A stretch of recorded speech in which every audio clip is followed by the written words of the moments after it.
reaction of the rich man reminds me of a quote assigned to Augustine, who said, "Lord, provide me with the strength for chastity, just not yet." How hard it is for us to let go of our personal attachments and to truly trust in God. It's harder, or actually it's so hard that it is easier for a camel to go through the eye of a needle. And yet, my friends, as Christians, if we are to fulfill our baptismal mission, we need to do just that. This is the challenge given to the rich young man. He wants to maintain, to keep what he has, and yet go on mission at the same time. And this is our challenge as well. And for that reason, that's why this is a very uncomfortable gospel, if we're being honest with ourselves. And if you're uncomfortable and you're saying, well, geez, it's really hard to give up. I really like being comfortable. I found a sweet spot in my life. I don't want to be challenged anymore. Congratulations. You're a human being. It's okay. We don't want to give up what we've earned. We don't want to give up what we've built. It's always been a challenge throughout human history. Human beings have moved, they've built, they've moved again, they built, they've moved again, they built. It's just the nature of who we are. God knows that. Even here, let's think about our little nook on the world, right here in the beautiful Great Miami River Valley. People have been walking through this valley for probably about 15,000 years. And even just about 1,000 years ago, a great civilization that lived in this region. Great mound builders. And that's all we have left. They built other things, but we have these mounds. Some of them. Not all of them. Some have been destroyed. But that's what we have left. We think of Europe.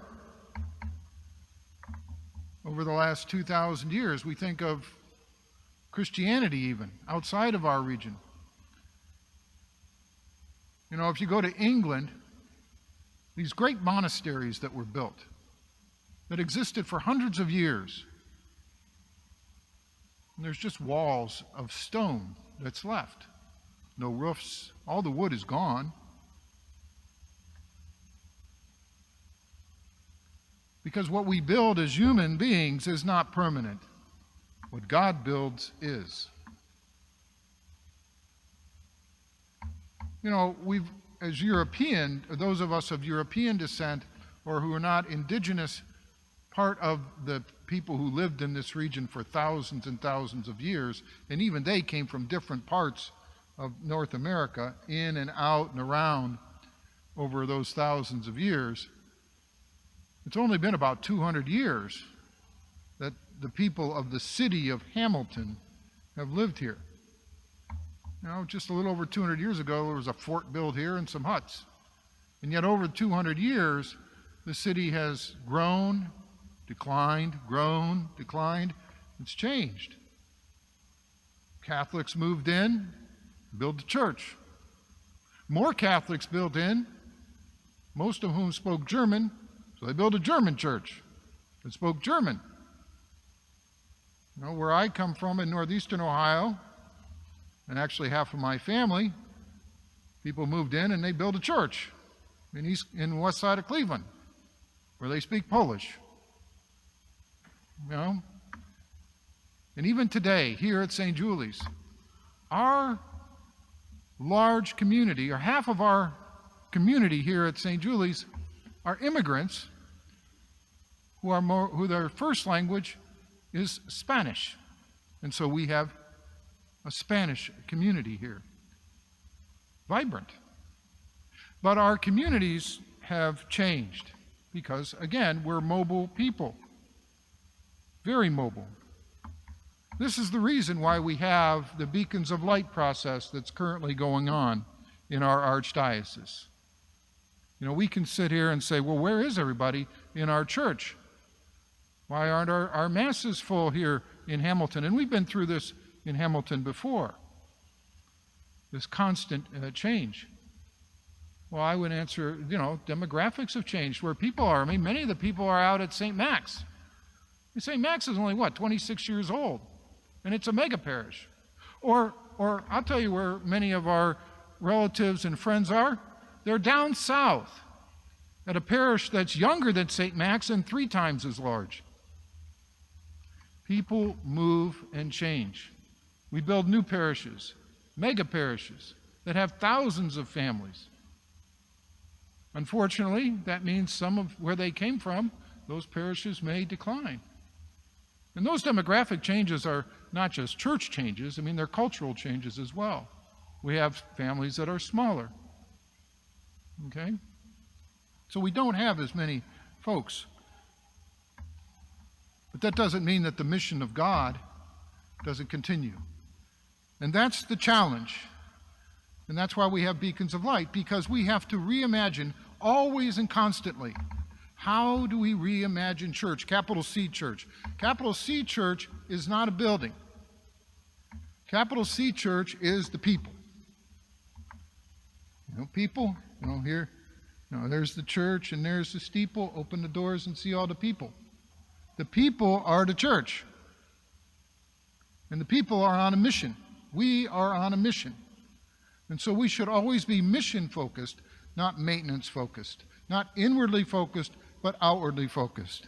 That's the challenge for the rich man. It's the challenge for us every single day as a Christian.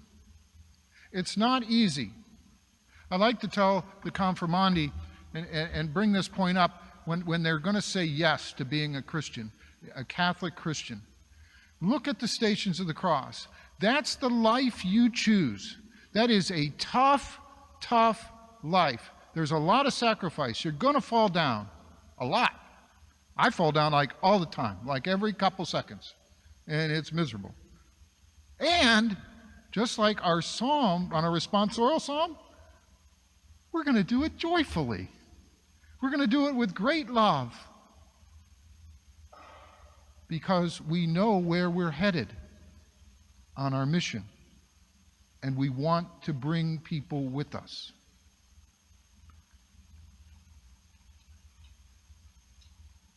The rich man was blessed by God. Jesus loved him. And yet, the rich man thought the blessings were his.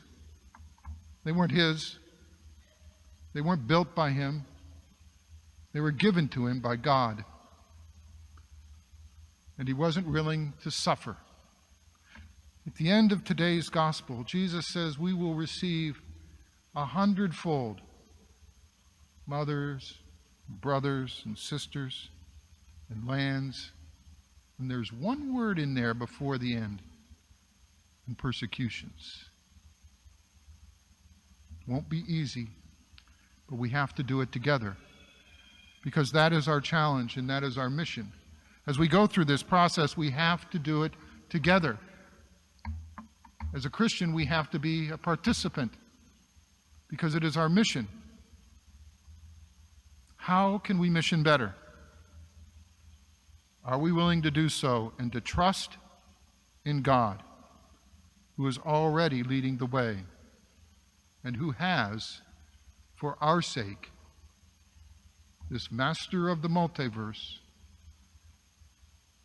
who's already shown us how to give up everything out of love.